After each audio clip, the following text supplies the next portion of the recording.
Very exciting, of course, to have the two of you in one movie. All heart talaga. Pareho kayo. Sobrang sabog ang love, sigurado, from the movie.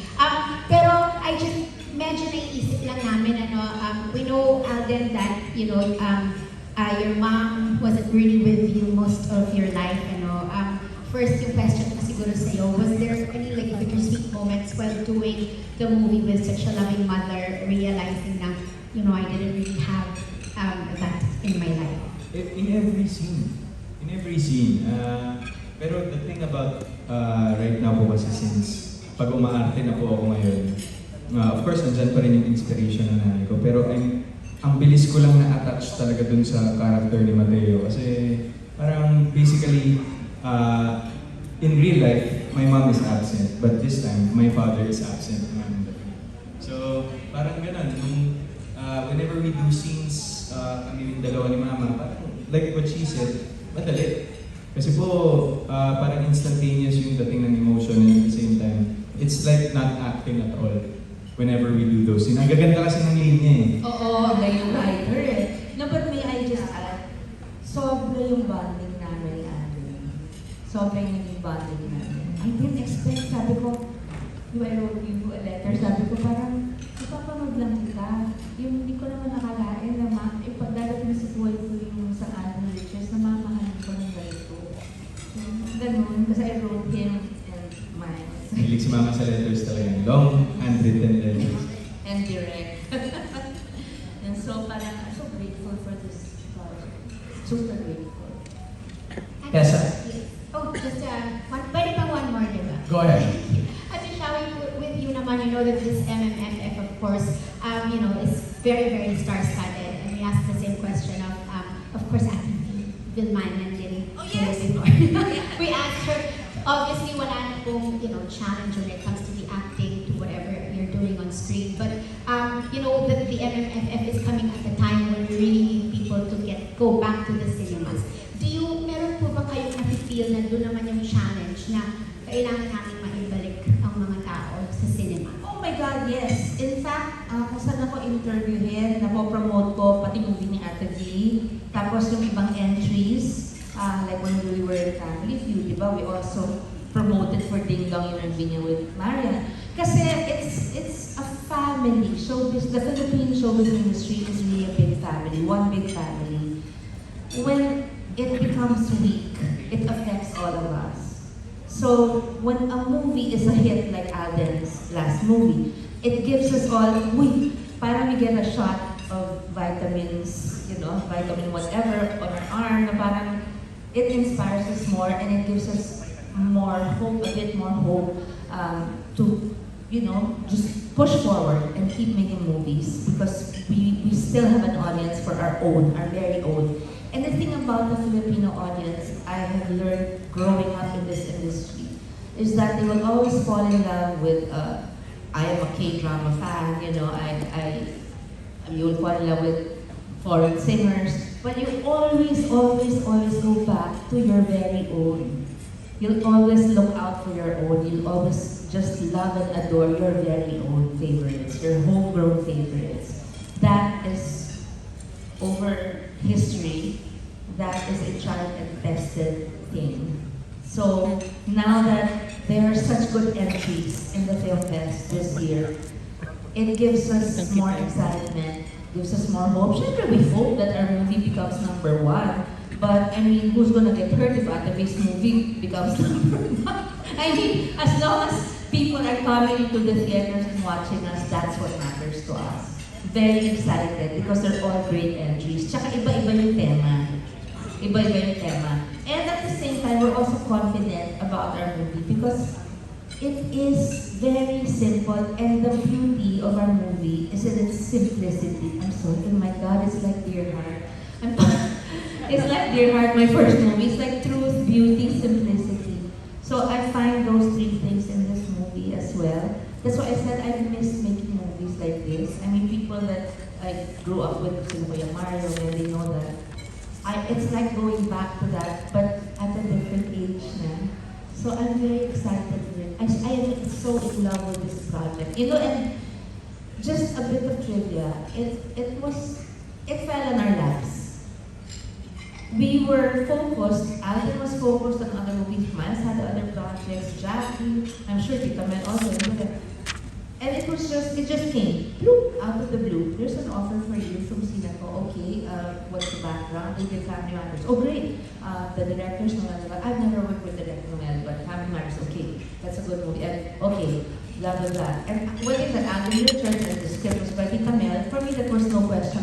I didn't have to read this. I didn't have to read the script. Just know the story. I knew it was going to be handled by a master in writing, and having heard about Family Matters before seeing it, I knew it was going to be directed by someone who knew what he was doing, who later turned out to be a master. Yung pinag-uusapan namin ni Alden lagi. Direct Noel is so simple. He's parang kala mo, dead mo lang. But the minute, sobrang bait kasi, but the minute he gives you instructions, directions, he knows exactly what he's doing. And that comes from someone who's worked with the best. You know, parang, this was God-given, this project. It just fell on our laps. And I think it's because it's the right time for this kind of a movie, for the Filipino movie-going audience to watch. I think at this period in our lives, it's about time for a movie like this. Like Family Matters, but may I say better? Sorry, kahit kung syempre kami to. Okay. Yeah, so I'm just so proud of it. It has that vibe. So it's a feel-good movie. Mapagmalaki ko lang din, yung kwento mo, yung nanood yung bookers. Ako na lang? Ay, nanood na. O basta yung mga nakanood, kahit lalaki, pumapalakpak at umiiyak. Kasi it's a kind of movie na you're smiling, tapos magugulat ka kasi tumutuloy yung luha mo, di mo alam ba. And then you go out, it's a feel-good movie. And parang after you watch, you're going to visit your mom or your dad. Yes. Alright. Tessa, thank you very much. Corgi? Yes, our next question from Alden Policarpio, Inquirer. Alan. Hi, good evening po. First question po for Miss Sharon. So yung character niyo po dito is very attached to his son. And then parang medyo nalungkot siya kasi he has to go away. Kayo po ba as a mom, parang do you also dread the time that your children will have their own lives? I've been through this twice already. I have so more to go. Mia is leaving next year. When I brought Casey to Paris in 2003, and then I brought Frankie to New York in 2019. Buti na lang she had a gap year kasi COVID happened. So we sent her back home. And then now she's there. When she graduates, Mia naman kasi took a gap year after high school. So she's still in that gap year. Siya naman yung maalis. So parang, wow, thank you. I'll have kayo niyo.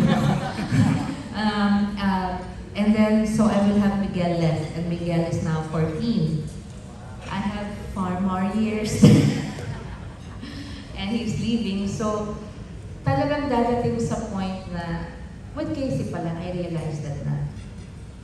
Parang after college, your children talaga, from college pa lang and after, will leave you. They will live their own lives. And since I was also like that, it happened to me, it happened to my brother, so I'm sure my parents went through a lot of the emotions I've had to feel also, that I went through also. Ano na yun, you're kind of thinking you're prepared, but every time, now si Frankie pa lang kasi yung labas-pasok, uwi pag may bakasyon. Tuwing nga alis siya, parang ninutulog pa rin yung puso ko. So, she's graduating next year. Thank you, Lord.